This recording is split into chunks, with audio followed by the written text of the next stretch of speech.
ভাই এদিকে কি বিষয়? মহিলাদের ওটা সাবজেক্ট আমার আছে। কেউ আপনাকে কিছু বললো নাকি? না, যেদিকে আলোচনা করতেছিলেন ওইদিকে আলোচনা করেন। হ্যাঁ হ্যাঁ, আমি কি খারাপ কিছু বলতেছি? জোরে বলেন। কথার আলোচনার প্রেক্ষাপটে বেগম খালেদা জিয়ার কথা আসলো। বেগম খালেদা জিয়া আমাদের বাংলাদেশের 3 বারের সাবেক প্রধানমন্ত্রী। ইমানি দায়িত্ব তার জন্য দোয়া করা। কথা বলেন ঠিক কেনা? বাংলাদেশ জামাত ইসলামের আমির, বাংলাদেশ খেলাফত মজলিসের আমির, বাংলাদেশ ইসলামী আন্দোলন বাংলাদেশের আজকে নায়েবে আমির, তেনারা সবাই গেছেন বেগম জিয়ারকে দেখার জন্য এবং দোয়া করতেই আছেন। একটু চিৎকার দিয়ে জোরে কোন আমিন। আমাদেরও ইমানি দায়িত্ব তার জন্য দোয়া করা। জোরে বলুন ঠিক কেনা? আপনারা সবাই দোয়া করবেন আল্লাহ যেন তেনাকে সুস্থতার নিয়ামত দান করেন। একটু হাত তুলে জোরে বলেন আমিন। আরো জোরে বলেন আমিন। বন্ধুরা আমার, বাংলাদেশের সাবেক 3 বারের প্রধানমন্ত্রী বেগম খালেদা জিয়া সফল রাষ্ট্রপতির একজন স্ত্রী, মারহাবা কর, সফল একজন সেনাবাহিনী প্রধানের স্ত্রী, 3 বার বাংলার জমিনে যিনি সফল রাষ্ট্রনায়কের দায়িত্ব পালন করেছেন, এই মহিলাটার নাম হচ্ছেন বেগম খালেদা জিয়া। আজকে প্রায় 5টা দিন হয়ে গেল বাংলাদেশের একটা হসপিটালে তিনি মৃত্যুর শয্যায় শুয়ে আছেন। বাংলাদেশের ডাক্তার সহ বিশ্বের বড় বড় ডাক্তারেরা তাকে কেয়ার রাখতেছে, ট্রিটমেন্ট দিচ্ছে। কেউ বলতেছেন মারা গেছে, কেউ বলছেন এখনো বেঁচে আছে। গতকালকে সেনাবাহিনীর প্রধান, নৌবাহিনীর প্রধান, বিমান বাহিনীর প্রধান সহ 3 বাহিনীর প্রধান বেগম খালেদা জিয়াকে দেখার জন্য হসপিটালে গেছে। ভাইয়েরা আমার, বন্ধুরা আমার, প্রশাসন এত জোরদার হয়েছে, এত নিরাপত্তা দিয়েছে, বেগম জিয়ার কাছে যেন কোনো প্রকার কেউ যেন হাঙ্গামা না করতে পারে। পৃথিবীর যত শক্তি আছে সমস্ত শক্তি প্রয়োগ করা হয়েছে। আজকে বাংলাদেশের যিনি সফল, যিনি তত্ত্বাবধায়ক সরকারের সফল যিনি একজন উপদেষ্টা, যার নাম ডক্টর ইউনূস, তিনিও গেছেন বেগম জিয়াকে দেখার জন্য। কেউ কেউ বিশ্লেষকেরা বলতেছেন বেগম জিয়া দুনিয়ায় নাই, মারা গেছে।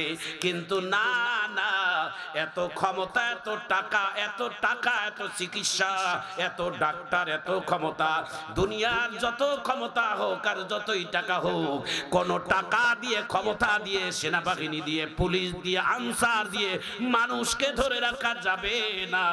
মানুষ যখন এর হায়াত শেষ হয়ে যাবে তখন আল্লাহর ডাকে সাড়া দিয়েই চলেই যেতে হবে। কথা বলেন ঠিক কিনা?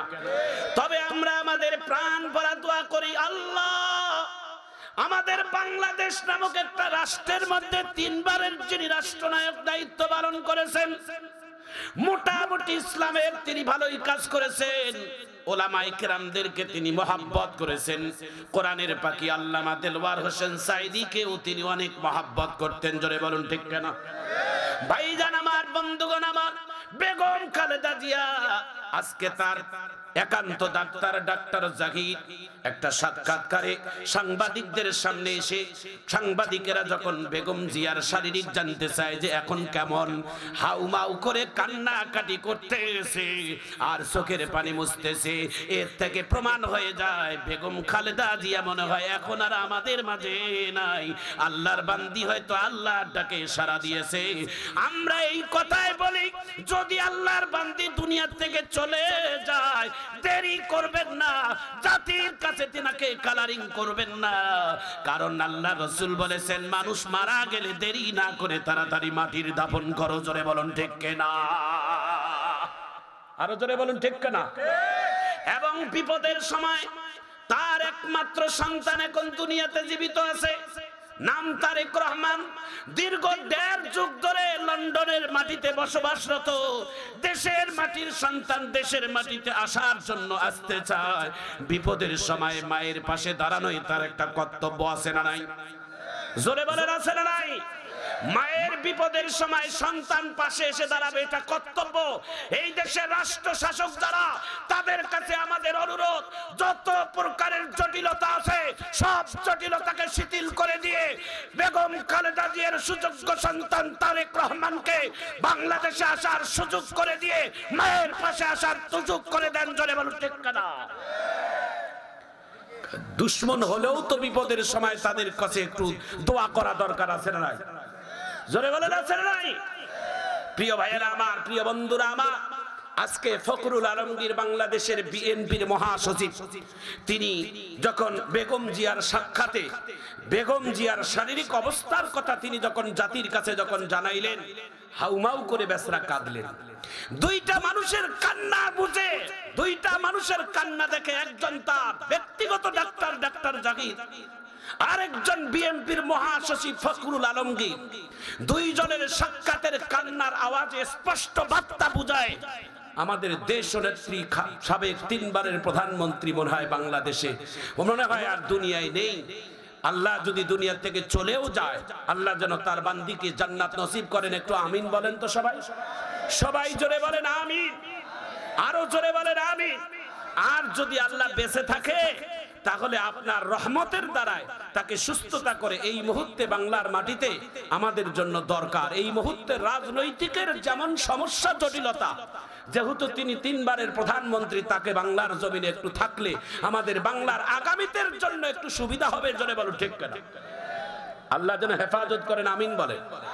সমস্ত জটিলতাগুলোকে দূর করে এই দেশে আল্লাহ শান্তি বর্ষিত করুন। একটু চিৎকার দিয়ে আমিন করেন, জোরে বলেন। ভাই এদিকে কি বিষয়? মহিলাদের ওটা সাবজেক্ট আমার আছে। কেউ আপনাকে কিছু বললো নাকি? না, যেদিকে আলোচনা করতেছিলেন ওইদিকে আলোচনা করেন। হ্যাঁ হ্যাঁ, আমি কি খারাপ কিছু বলতেছি? জোরে বলেন। কথার আলোচনার প্রেক্ষাপটে বেগম খালেদা জিয়ার কথা আসলো। বেগম খালেদা জিয়া আমাদের বাংলাদেশের 3 বারের সাবেক প্রধানমন্ত্রী, ইমানি দায়িত্ব তার জন্য দোয়া করা। কথা বলেন ঠিক কিনা? বাংলাদেশ জামাত ইসলামের আমির, বাংলাদেশ খেলাফত মজলিসের আমির, বাংলাদেশ ইসলামী আন্দোলন বাংলাদেশের আজকে নায়েবে আমির, তেনারা সবাই গেছেন বেগম জিয়ারকে দেখার জন্য এবং দোয়া করতেই আছেন। একটু চিৎকার দিয়ে জোরে কোন আমিন। আমাদেরও ইমানি দায়িত্ব তার জন্য দোয়া করা। জোরে বলুন ঠিক কিনা? আপনারা সবাই দোয়া করবেন আল্লাহ যেন তেনাকে সুস্থতার নিয়ামত দান করেন। একটু হাত তুলে জোরে বলেন আমিন, আরো জোরে বলেন আমিন। প্রিয় ভাইয়েরা আমার, প্রিয় বন্ধুরা আমার, মক্কার কাফিররা চ্যালেঞ্জ ঘোষণা করছেন, ওগো আল্লাহর পয়গম্বর আব্দুল্লাহর ছেলে মুহাম্মদ, আপনি যদি শারীরিক শক্তিতে রুকাইনারের সাথে যদি যুদ্ধে টিকতে পারেন তাহলে আমরা কথা দিলাম আপনার হাতে হাত ধরে আমরা সবাই এক বাক্যে কালেমা পড়ে মুসলমান হয়ে যাব। সুবহানাল্লাহ বলেন। কাফেরদের পক্ষ থেকে একজন সৈনিক আল্লাহ রসুলের কাছে আসলেন, এসে বলে, রসুল আপনি কি এই গ্রহণ করবেন? রসুল বলছেন কি? যুদ্ধ। কার সাথে? রুকাইনারের সাথে। রসুল একটা মুস্কি হাসি দিলেন। সুবহানাল্লাহ বলেন, একটু জোরে কর। রসুল একটা মুস্কি হাসি দিয়া বলে, রুকাইনা আমার সাথে যুদ্ধ ঘোষণা করবে? বলে উনি চায়। আল্লাহ রসুল বলে, আগামী কাল মক্কার এক মরুভূমির মধ্যে তার সাথে আমার যুদ্ধ হবে। সুবহানাল্লাহ বলেন। মক্কার সমস্ত কাফের এবং সাহাবায়ে কেরামেরা আল্লাহ রসুলের কাছে অনুরোধ করলেন, ইয়া রাসূলুল্লাহ, আপনি ছোটবেলা থেকে মা হারা বাবা হারা, আপনি এতিম, আপনি এই রুকাইনারকে চেনেন না রসুল, ওর শরীরে অনেক শক্তি, তার সাথে মোকাবেলা করার মক্কা মদিনার কোনো পালোয়ান নাই, আপনি তার সাথে যুদ্ধে যায়েন না গো নবী, ওরা কালেমা পড়বে না, ওরা বেঈমান। জোরে বলুন ঠিক কিনা? কাফেরেরা বেঈমান, ওরা ছলনা করে, ওদের মুখে মিষ্টি ভিতরে আরেক, ওদের মুখে এক কথা ভিতরে আরেক কথা। কথা কোন ঠিক কিনা? রুকাইনার সামনে আসছে, আমার নবী সামনাসামনি গেছে।